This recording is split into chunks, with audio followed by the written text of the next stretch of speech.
When things feel a bit chaotic, Instacart helps deliver milk and sausage. Add a little life to your cart.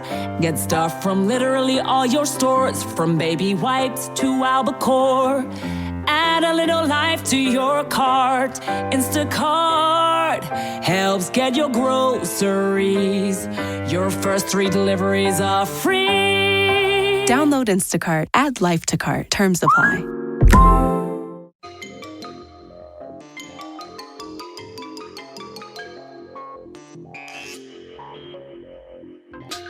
Percolate on a particular mix of odd and inspiring news headlines in Wendy's Coffee House. Newsmakers with a penchant for the unknown, unexplained, and unusual share their experiences with UFOs, ghost encounters, near-death experiences, and more for your own unique blend of Wendy's Coffee House Curious.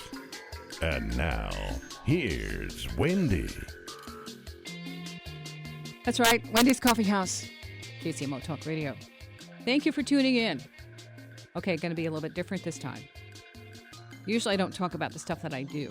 Now, I did a little bit with Tim Skolian, and I think in November I did a show talking about the ghosts and some of the pictures I've taken. It's been like 20 years of this nightlight experience, which I wrote about in a book called Talking to Nightlights. And of course, by the time I wrote about it, things were, I'd already been having an incredible amount of encounters. Life changed in 1997. And it took me a while to figure out how I was going to even talk about it, because when this stuff happens and all of a sudden you see things, hear things, and experience things that weren't quite that front and center. Well, it became front and center. So as I began to be more comfortable with this and stop questioning it and stop trying to figure out how many different ways I could be crazy, then I began to be a little bit more excited and curious about what else I could do. And so some of the stuff I talk about, I've been doing this for about, maybe a decade for Empower Radio, and that's the podcast that I do. And so I've talked about a lot more of it there. And here, I've just kind of touched on it. So to give you an idea, if I go into a space, then there are things that I can sometimes feel, sense. I do it, every single person does this differently. But that's what happened with this thing in 1997. Things changed. Just checking out the blog real quick to catch us up. Some of the shows that we've done recently with, like, Patty Greer, Crappie Girl, she talks about her change when she was in the middle of a crop circle in 2007, and all of a sudden these things are different. It just takes that one time of having the ability to see something that is unexplainable by our normal terms and by our science. They can't get consciousness yet, so that's part of the equation. But it just takes one time to know that, okay, I'm seeing something, it's here. And recently, somebody told me about their child who was saying, I see this. There's this light. There's this light. It's here. And so she ran to get her mom, and her mom goes in there, and she goes, oh, it's gone now. The thing about this is, when we are little children, we don't have any veils. We see things that the adults don't. And that goes away about between 5 and 7 when the socialization process kicks in. So I had that when I was a kid, too. In the meantime, what happens is when you try to tell other people this is going on and what's happening with that, they don't always get it. And there are people now who deal with experiencers, who deal with people who do see ghosts, who deal with people who do hear voices, and they're not schizophrenic.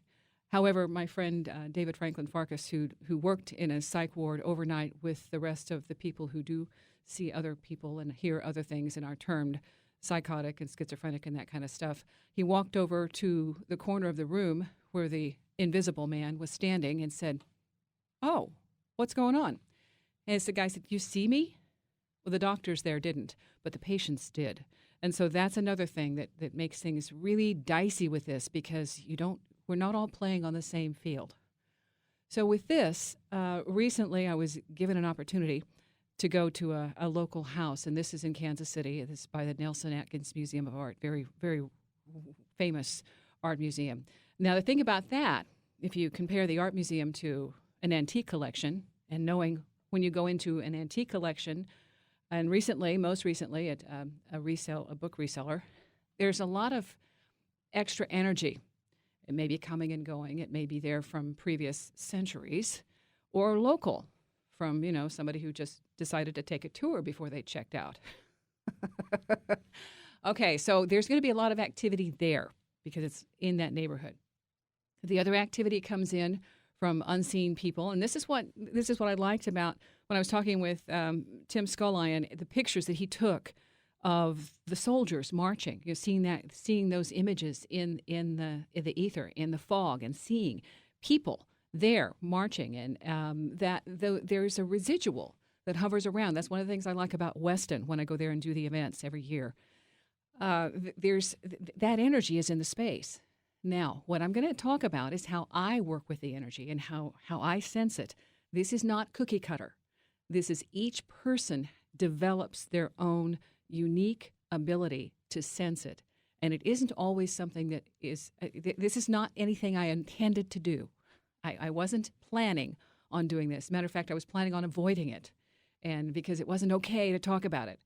And as a matter of fact, when I was doing news, I was doing as a news anchor, and I thought, I can't get any credibility with this. I was actually working here, 9/11, that when the morning team was in here, and they came into my little news studio and said, here, this is what's happened, and wrote down the plane hit the World Trade Center. I'm like, what? I'm looking at him, because this is one of the things in this business. There's this gallows humor, and sometimes they try to trip you up. And I'm looking at his eyes, trying to see, and I saw the panic, and I saw the fear and the horror in his eyes, and I knew, okay, this is not a joke, and went on the air with it, and then went to the other room where we had the TVs on it and watched the rest of the story. Anyway, so that was part of the thing. I didn't want to lose my credibility as a news anchor, as a news person, as a reporter, but this other world opened up, and all of a sudden, I'm sorry, but I'm curious. I want to know, and I want to experience it. I also want to know what these other people that I have seen, like James Van Praagh was in town, Brian Weiss was in town. Van Praagh's a medium. Brian Weiss is a therapist who's dealt with people who experience past lives. And then I got into this 1997 event. They call it a spiritually transformative experience, something along that line, STE.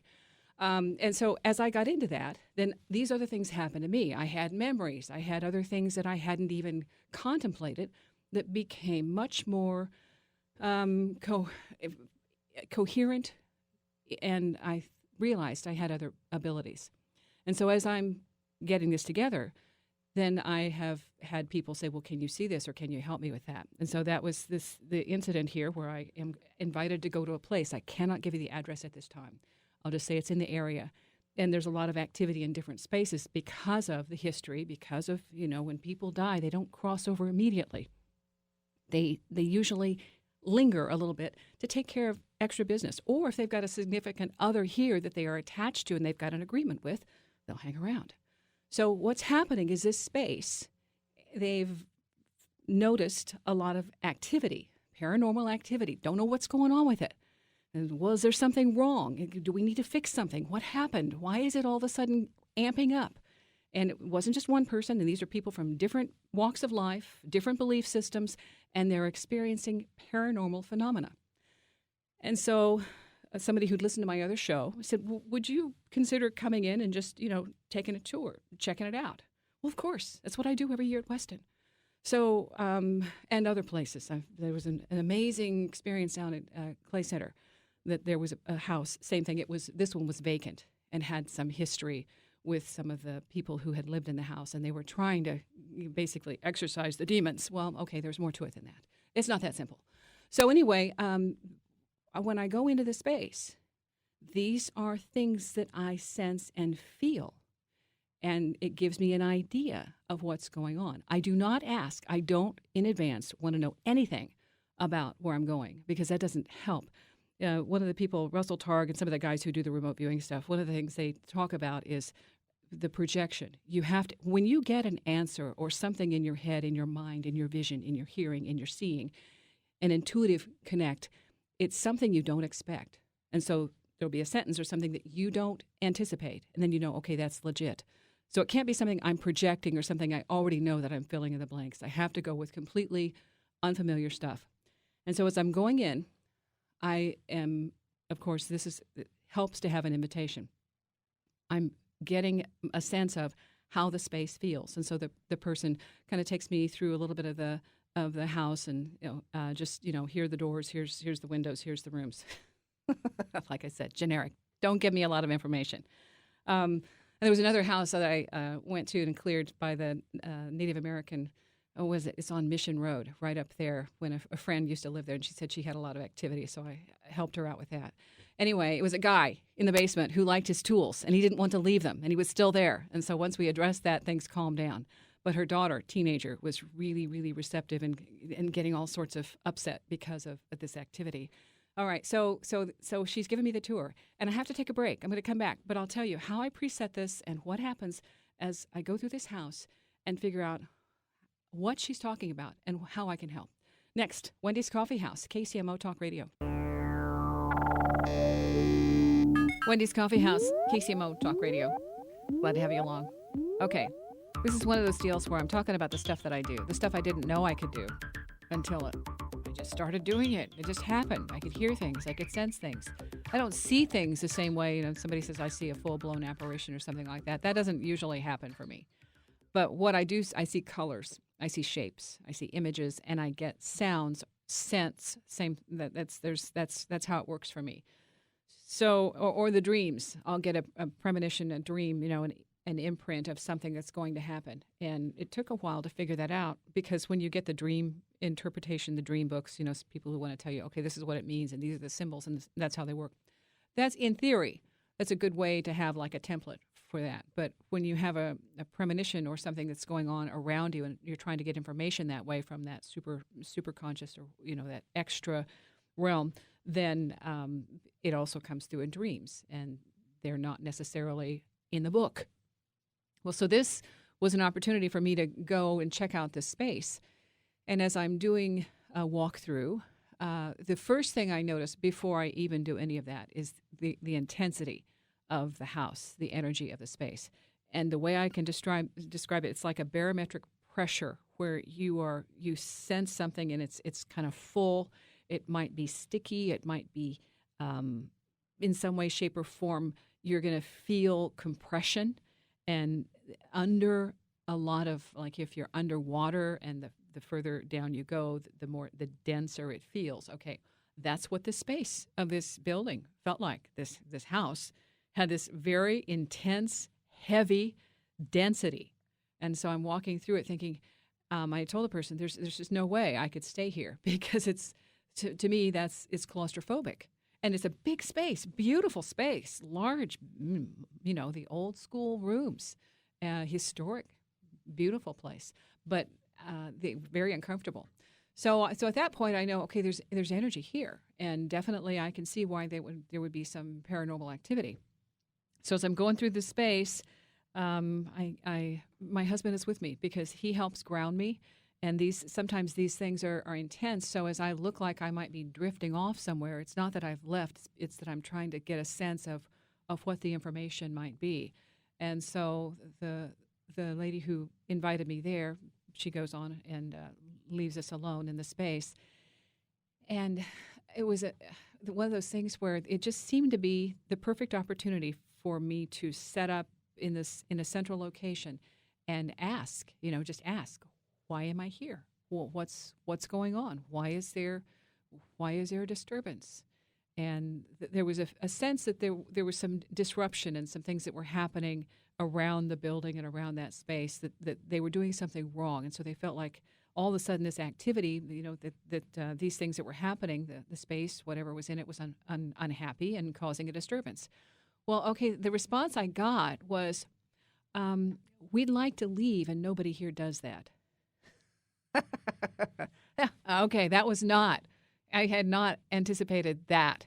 I thought, okay, there's somebody here who recently had a problem, or left in an uncomfortable way. We won't go that far, but anyway, so I just thought that might have been it. No, we're ready, and nobody does that here. Okay, well, all right. A reputation precedes me, I guess. I don't know. So it was and I will say, though, when you do this kind of work, they see you, because your energy is something that they can adapt, accept, integrate get infused with that's part of this. So when you know that, it isn't uncomfortable. It's just that somebody else is tagging you. All right. So at that point, I ask who was there, and I had been given a number 13. I said, and so they said 12, and I said, well, I had 13, one left. Well, okay, where are you? And this is the fun part, because I get 2 in the basement, 4 on the main floor, and 7 on an upper floor. And the fun thing about that is that as I later on, after everything is said and done, checked it out, the way the domestics had been situated, the 2 had been in the kitchen area, and that was a place for them to hang out and be, and they were there for a few years. So that was right.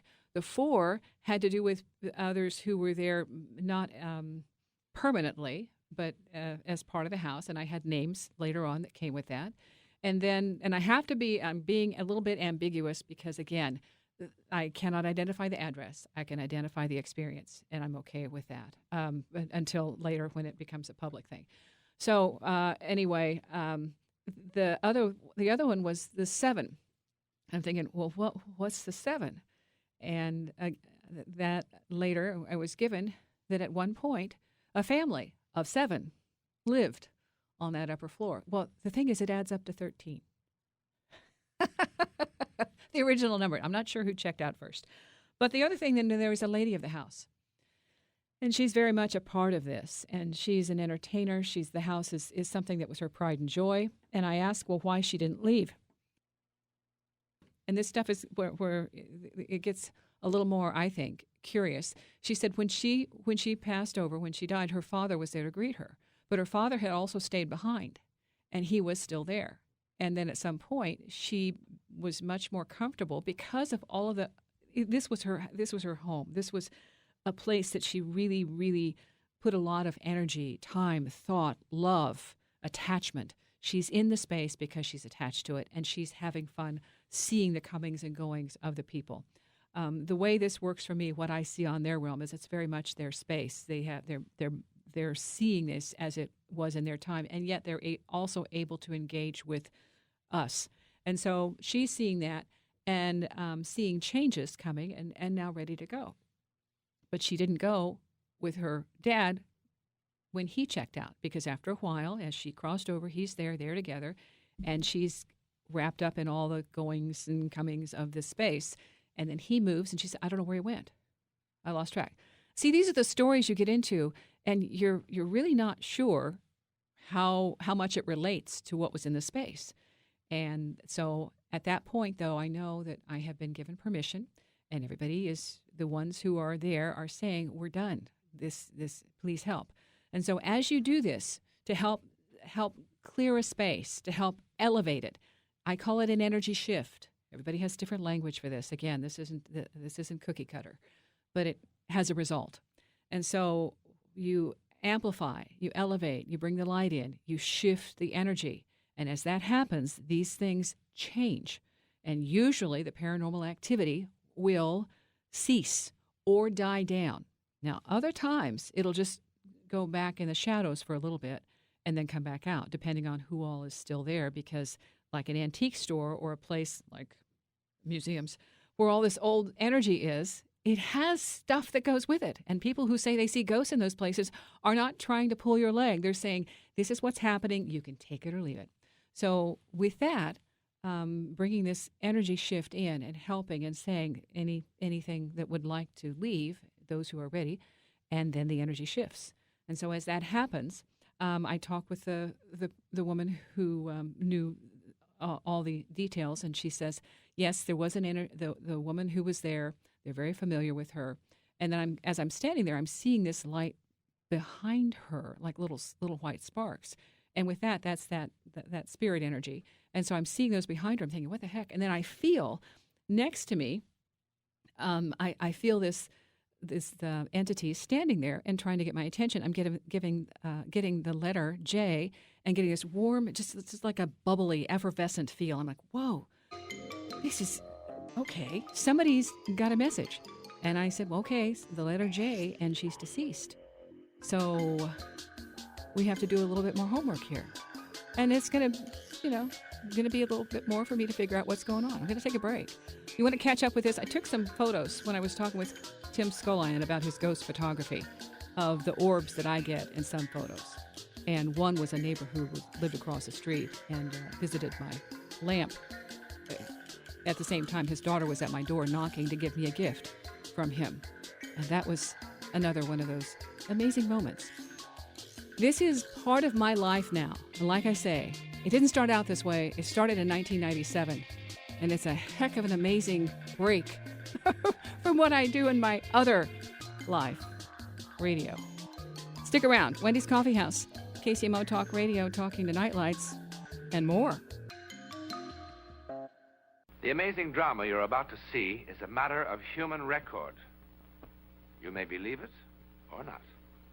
But the real people who lived this story, they believe it. They know. They took that one step beyond. Wendy's Coffee House, KCMO Talk Radio. That's a fantastic show. If you haven't seen it, these are stories. This is like about the same time The Twilight Zone came out.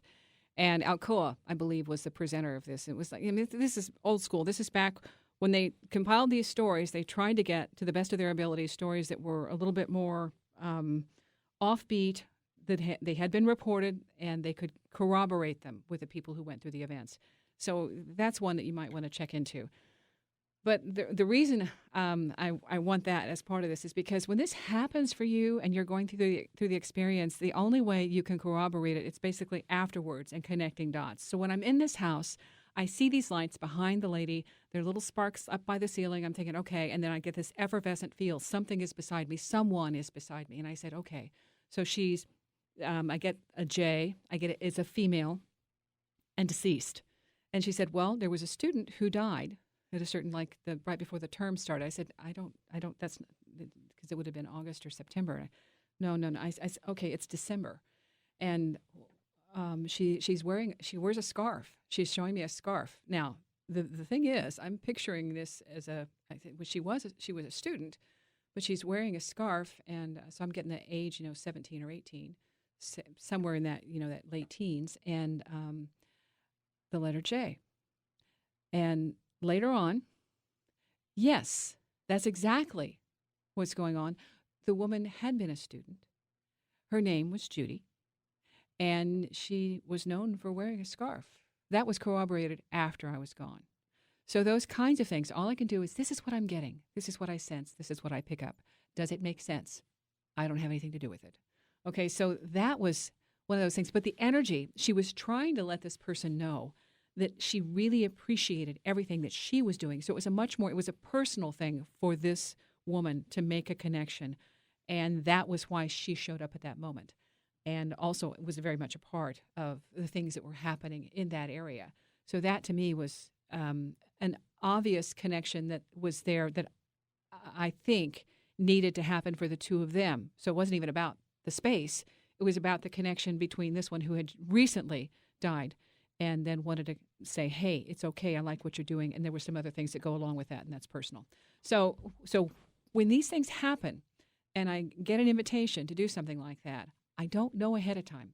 I just know I need to show up and find out. That's why I said, why am I here? What's going on in this space? And then when the answer was, we'd like to leave, and nobody here does that. Oh, okay, that can be arranged. And the other thing, as I'm clearing the energy, there was one who came through who was incredibly ill at the time. And what I was picking up on was that a poisoning, but maybe an inadvertent poisoning, like an arsenic or something. But the chemicals that were used during that time for art supplies and those kinds of things, it was very likely that this person would have been inadvertently exposed to something that was a toxic substance. But yes, there was a person who was in that space who was ill. And as I felt that one come into and then go on, and I'm explaining this the way I work with it, that energy I felt come into me, which is why I have my husband. Because anytime I feel out of balance or like I need to, remember where I am, he helps to ground me. And that's what I learned a long time ago is, that's why they have a sitter or somebody who works with somebody who does these kinds of things, a companion to give you a sense of of concrete, of the physical world, because a lot of the stuff that you're doing this, it's more in that other element, that mind, thought, essence. And so as I'm doing this, I feel this energy, and it really, really comes in and drains you, because I'm taking on that sickness. And as I shift that and give it a boost out, that entity no longer has to feel that, because the entity got stuck. Instead of moving on and crossing over, got stuck in that last phase that they were quite familiar with and had no idea anything else existed. And they were stuck on that plane. So that shifted. Okay, now the upshot of all of this is, when I hear feedback of, well, what happened? The people who are in and out of that space and who are familiar with the space said there was something different, that going into their house, all of a sudden it was lighter. It didn't have the heavy feel. And somebody who was in there who had no idea that we had done any of this, that I had done anything, he used to make an appearance and come in, and the door would be shut. And all of a sudden the behavior is different. It's much more friendly. And again, I had a couple calls saying that this energy, when you go in, it feels happy. It's welcoming. The whole energy of the house is different. And that's what I got with the house in Clay Center. The same kind of thing. That's why I call it shifting energy. And a lot of times this happens in personal space. It happens everywhere. You don't have to have a bad reputation at a house for it to have energy. The other ones I've worked with before, one was by a cemetery. And so there was a lot of coming and going. And I tell you what, if you live by a cemetery, just expect to have visitors. That's just what happens. It's part of it. So a lot of people who live by cemeteries aren't necessarily clued into all this, because it would drive them crazy. It gets annoying when they won't let you sleep at night and they're telling you about all their stuff. There was one where I did a session, and this was, again, a local media person, and he was living in a house there by a cemetery, but one of the children was experiencing a playmate, and the playmate was in the upstairs, and they're trying to figure out, because the child is autistic and not sure, how to communicate, but they could see the toys are being moved. He's talking to somebody and they're playing. And upstairs there was a child ghost who, as I identified the space, and they told me, yeah, that's correct. There was, interestingly enough, a child's chair sitting outside a door that was open to the attic. And that ghost spent time in the attic, and that chair and that door would be open and closed. And so as we dealt with that, then at one point the mom said, well, the child was sitting on her lap, and then she was in the house and saw this door. The doorway all of a sudden had an orange glow around it. And through that orange glow stepped some people dressed maybe in period 20s, 30s clothing, and they were in a conga line coming through. Somebody was carrying a tray, and it was like they were having a party. Now, the little boy is on her lap, and she said, she's like just astounded that all of a sudden she sees these people come through and go in a conga line, a little circle around carrying, and then back out the door. Now, the deal is, because she was with the boy, that he was sitting on her lap, she was in his energy, and she got that brief window to see what he saw, but he could not articulate. So when children give you images and say, I see something, before you say, that's impossible, or you're crazy, or don't talk about it, ask questions. What did you see? Can you describe it? If they don't have language for it, can you draw a picture? Don't go into trying to determine that you know what the picture is. Ask more questions. Well, how did it feel? Were they happy? Because the energy of this will tell you everything about the space. If it makes you sad, if it makes you sick to your stomach, and sometimes that nausea feel, that's because we're on different wavelengths, and so it isn't always convenient or comfortable. But there's a reason that things start acting up. There's a reason for paranormal activity. It has a source. Sometimes it's even you, if you're going through a lot of trauma. Okay, we'll be back, because there's more to this. There always is. It's a tremendous opportunity right now to get in touch with things that you can't see, sense, feel in the normal way. And it's all right here. Wendy's Coffee House, KCMO Talk Radio.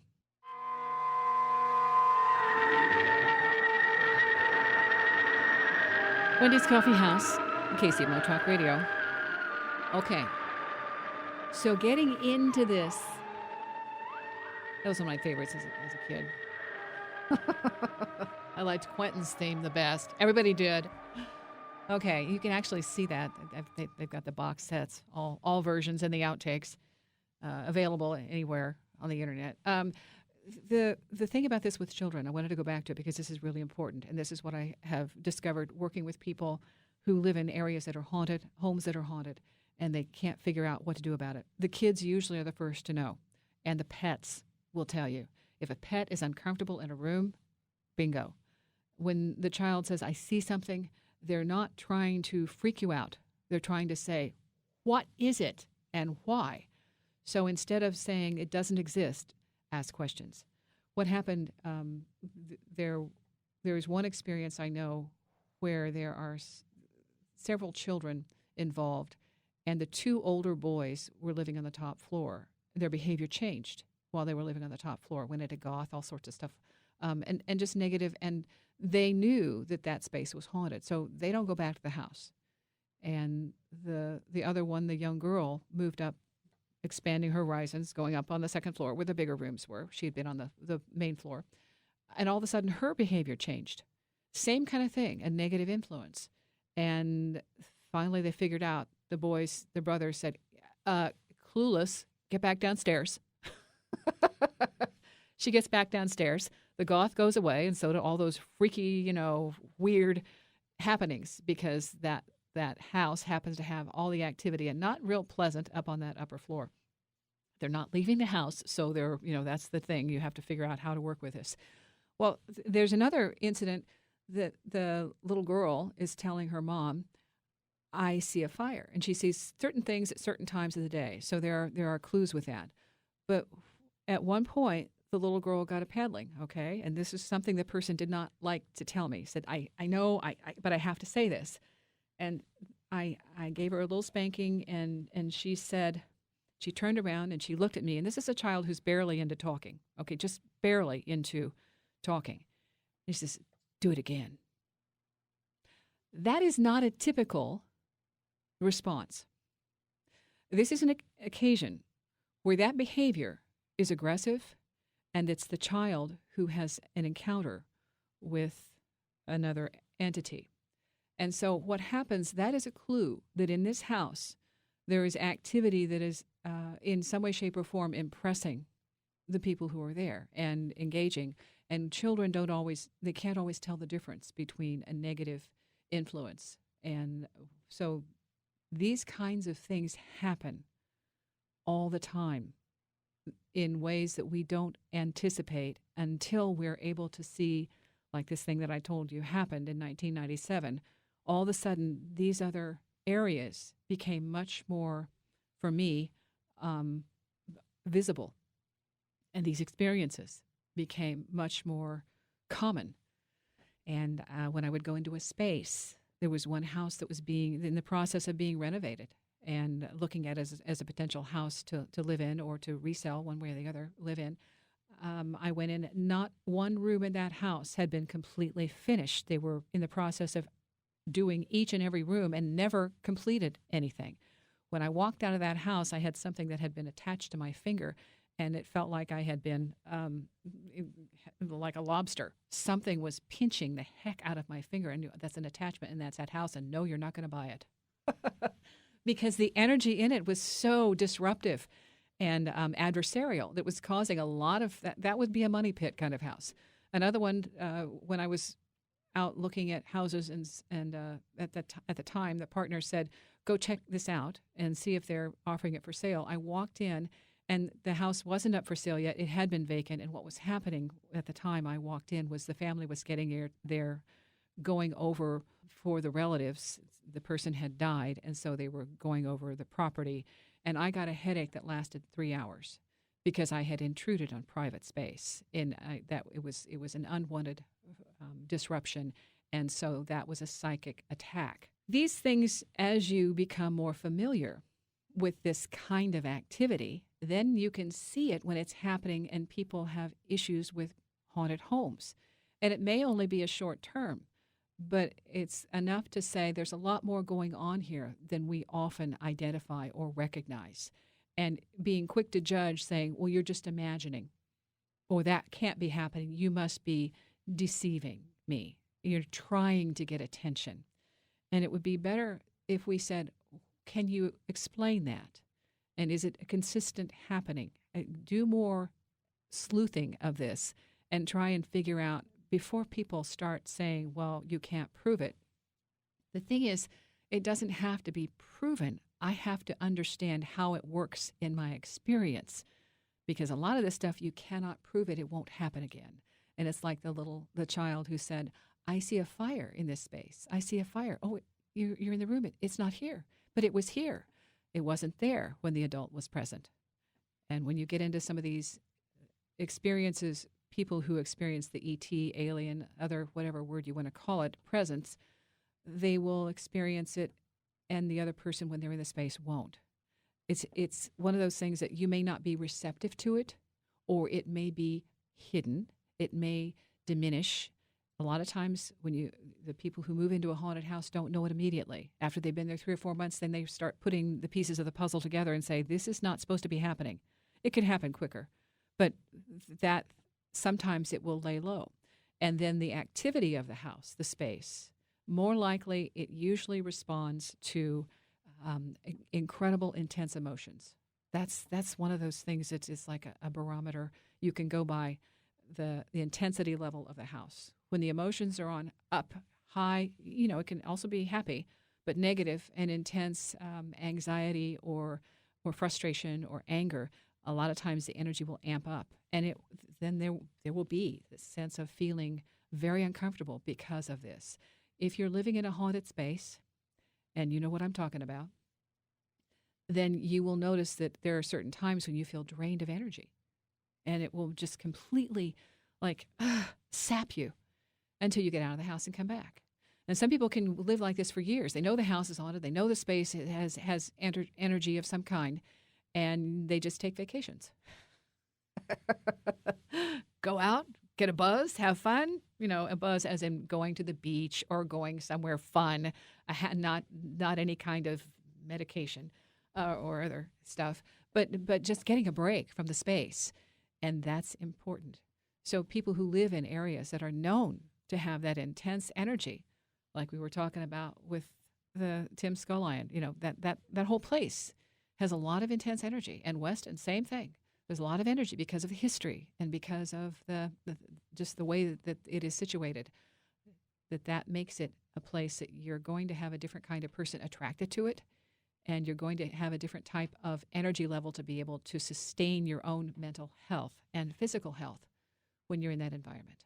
So in closing, I would say when you go to museums, be aware there might be a little bit more activity there. When you go to yard sales and estate sales, and before you accept a gift secondhand, not that it's not a wonderful gift and it isn't a treasured possession, remember it may have a little extra kick that comes along with it. And how you will know that is that the electricity around you, it will drain batteries. It will, so flashlights, anything like that, it'll drain. Electricity will start acting kind of funky. Things might break down. And it just becomes a more interesting place to be.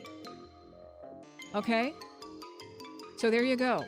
You just remember, question, ask. When you hear things that go bump in the night and there's nobody else there, you're not going to call a Ghostbuster. You're going to start taking notes. What is this? Get a camera. Get a microphone and start recording. Then you're going to find out all the stuff that goes on here when everybody's too busy saying, I'm bored. I need something to do. The ghosts have your back. They'll give you something to do. And if you need help, then you're going to have to make a phone call. Not me. I've got enough ghosts of my own. Till next time, stay curious. Check out the blog, Wendy's Coffee House. KCMO Talk Radio. Instacart shoppers know groceries. They know that you can't make guacamole with rock-hard avocados. They know how to quickly find those peanut butter pretzels you can never find. And they keep you in the know by giving you updates about your order along the way. Let Instacart shoppers help take shopping off your plate so you can get time and energy back for what really matters. Visit instacart.com or download the app to get free delivery on your first 3 orders. Offer valid for a limited time. Minimum order $10. Additional terms apply. Instacart. Add life to cart. Ay, mija, abuelita's on her way and I still need to shop for the party. No worries. Let's order through Instacart. ¿Insta qué? Sí, Emma. We can order groceries and more online and get everything delivered in as fast as an hour. Everything for dinner?